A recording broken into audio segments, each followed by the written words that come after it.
बोलिए श्री सद्गुरु महाराज जी की जय, सच्चे दरबार की जय, उमापति महादेव की जय, श्री कृष्ण बलदेव की जय, सियाबल रामचंद्र महाराज की जय, सद्गुरु आशुतोष महाराज जी की जय। प्रिय भगवत प्रेमियों, आज फिर आपके बीच उपस्थित होने का सुंदर अवसर प्रभु प्रदान कर रहे हैं। गुरु पूर्णिमा की व्यस्तता की वजह से बीच में वीडियो नहीं बना पाए, लेकिन गुरु पूर्णिमा का जो प्रोग्राम था हमने रिकॉर्ड किया अपने मोबाइल में और वो आप तक हमने भेजा। लेकिन उसके बाद व्यस्तता के कारण हम वीडियो नहीं बना पाए। और भी जैसे सावन महीना शुरू हो गया है तो बहुत से प्रेमी हमको रुद्राभिषेक करने के लिए बुलाते हैं, इस वजह से व्यस्तता बढ़ जाती है इस महीने में। लेकिन कोशिश रहती है कि जब भी मौका लगे तो आप लोगों के लिए वीडियो जरूर बनाएं, आप लोगों के लिए सत्संग जरूर करें, ताकि आप घर बैठे सत्संग का लाभ ले सकें।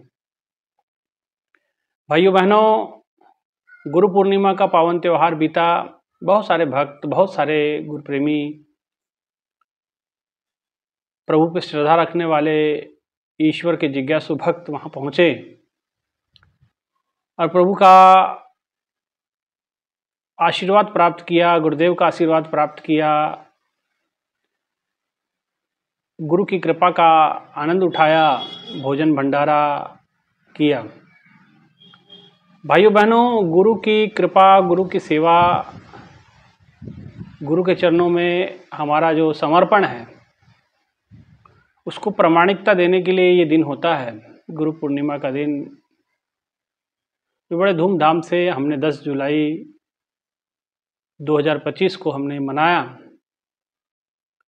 और जो लोग रह गए, जो लोग नहीं आ पाए, जिस कारण से भी नहीं आ पाए, उनके लिए उस समय का प्रवचन, बाकी चीज़ें तो अवेलेबल नहीं है, लेकिन जो प्रवचन हम रिकॉर्ड कर सकते थे वो प्रवचन रिकॉर्ड करके हमने अपने YouTube चैनल पे डाला है। तो आप सभी से आग्रह है कि जिन लोगों ने वो सत्संग नहीं सुना तो आप लोग वो सत्संग सुन सकते हैं। 3 भागों में डाला है, क्योंकि इतना लंबा वीडियो इस मोबाइल से डालना संभव नहीं है, और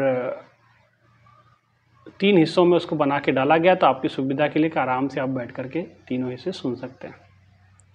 भाइयों बहनों, भगवान की कृपा, भगवान का आनंद उठाना है, उसकी कृपा का आनंद उठाना है तो संतों के मध्य जाना पड़ेगा, सत्संग विचारों को सुनना पड़ेगा। सत्संग विचारों को सुन करके अपने जीवन पे, अपने आचरण में उसको लागू करना होगा। क्योंकि अगर विचार अगर आचरण में लागू नहीं हुए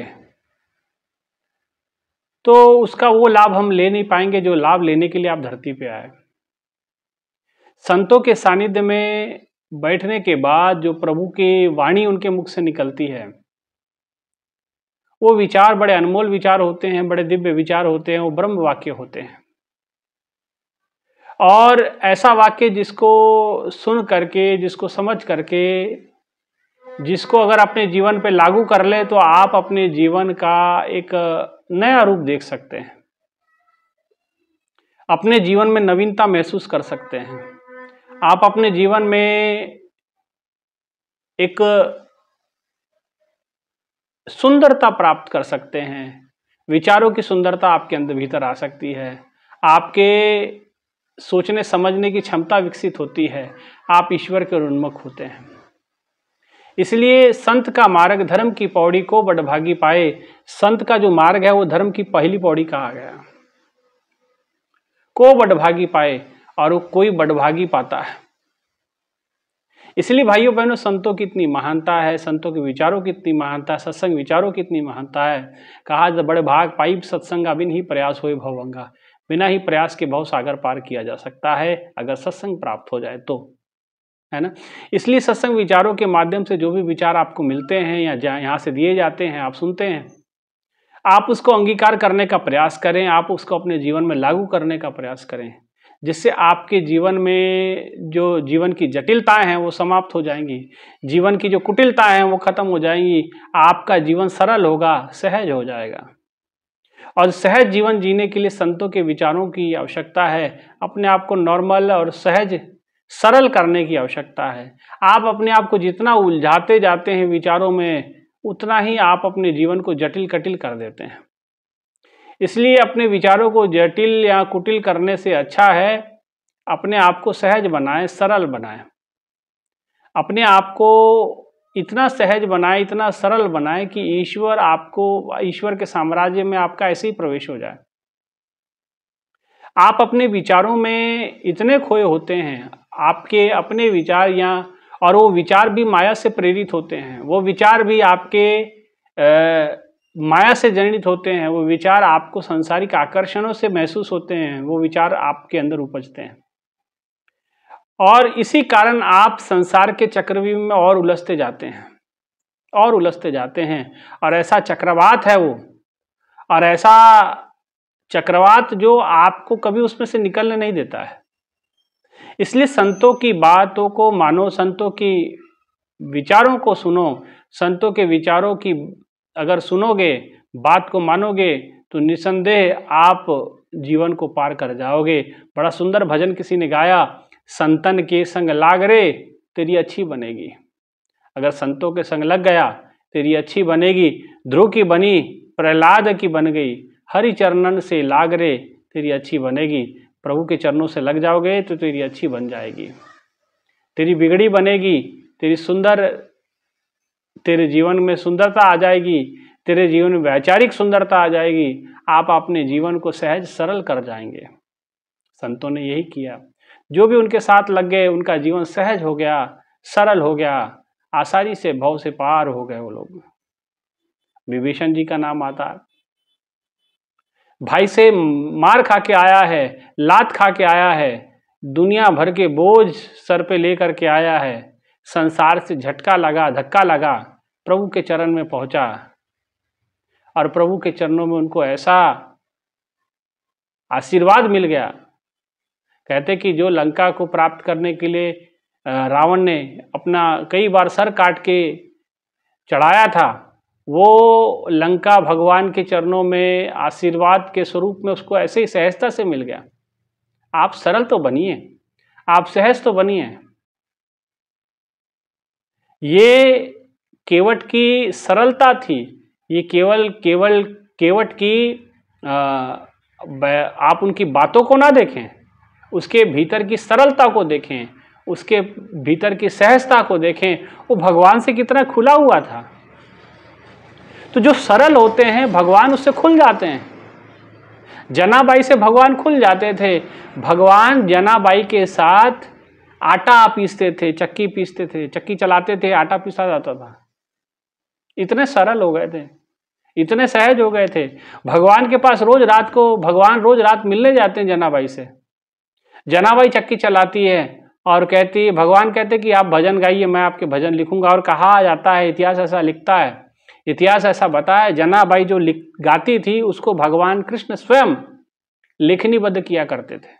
उसको गौड़न कहते हैं महाराष्ट्र में, जो जनाबाई के द्वारा लिखे हुए भजन है कृष्ण जी के ऊपर। और कई बार तो भगवान को कहती थी कि देखो आज मैं भजन नहीं गाऊंगी, मेरे पास काम बहुत है, एक काम करो, आप भजन सुनने के बजाय भजन में तब सुनाऊंगी जब आप मेरा काम में हाथ बटाओगे। तो भगवान उनके साथ उनके काम में हाथ भी बटाता था।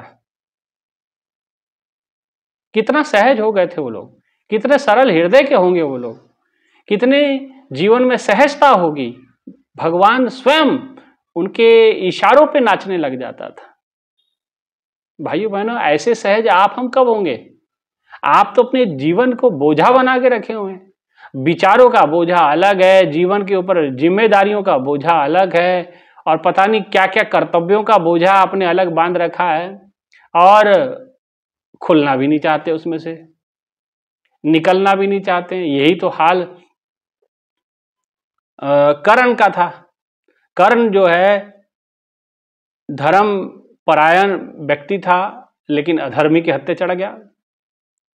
उसके चरणों की चाटुकारिता करने लगा, वो जैसा कहता उसमें हाँ में हाँ मिलाने चला और उसके कर्तव्य से बंध गया।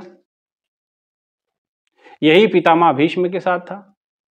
भीष्म जी भीतर से जितने अच्छे थे उतने ही बाहर से जटिल होते जा रहे थे, उतना ही वो फंसते जा रहे थे,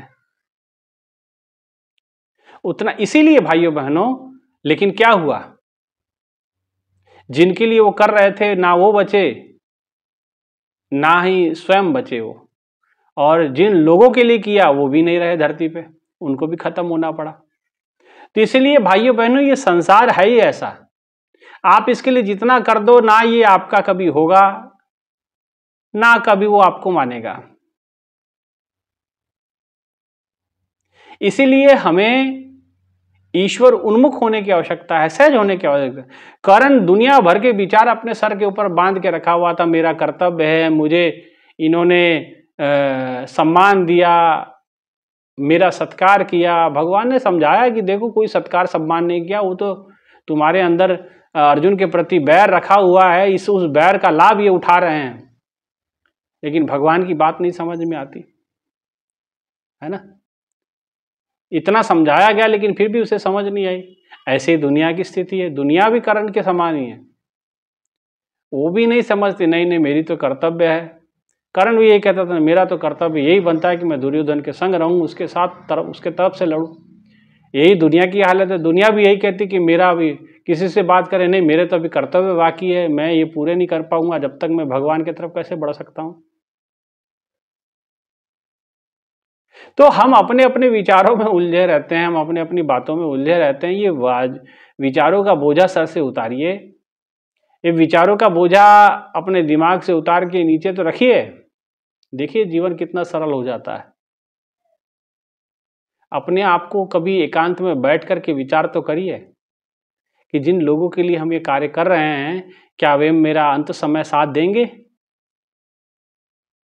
कभी रात को, मध्य रात्रि को उठिए और देखिए जरा अपनी नगर बस्ती में झांकिए, जरा कौन आपके लिए जाग रहा है,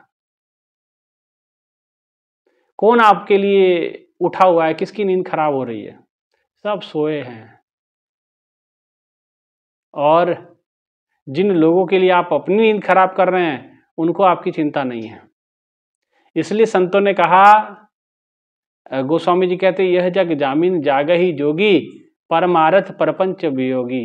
गुरबानी कहती है, इक्को सतगुरु जागदा, होर जग सुत्ता मोह प्यास। सारा संसार तो मोह प्यास में सोया हुआ है, एक सतगुरु ही जाग रहा है, एक गुरु ही जाग रहा है, एक परमात्मा ही जाग रहा है। भूले अंदर सब कोई, अभूल गुरु करतार। भूलने की बीमारी सबको है, सब कोई आपको भूल जाएंगे, लेकिन नहीं कोई भूलता है अभुल्ल गुरु करतार। गुरु और करतार कभी भूलते नहीं हैं, वो हमेशा याद रखते हैं।